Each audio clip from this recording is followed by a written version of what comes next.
Bueno, los niños nos expresábamos en asturiano, especialmente en Lieres, pues yo acuérdome de decir les manes, y debió ser que se me dixo que non se decía asina, pero yo non fixi mucho caso.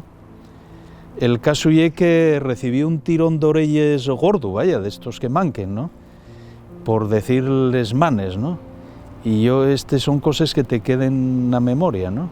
Pero bueno, reconvenciones hubo más que ¿no? No de este estilo, ¿no? Reconvenciones de no se dice así, dice de esta otra manera, escuendo, y no me acuerdo otras expresiones que yo usaba de guaje, como todos, y que recibí en la reconvención constante porque no era la manera correcta de falar, que se entendía, de manera que había que decirlo de esa otra manera, ¿no?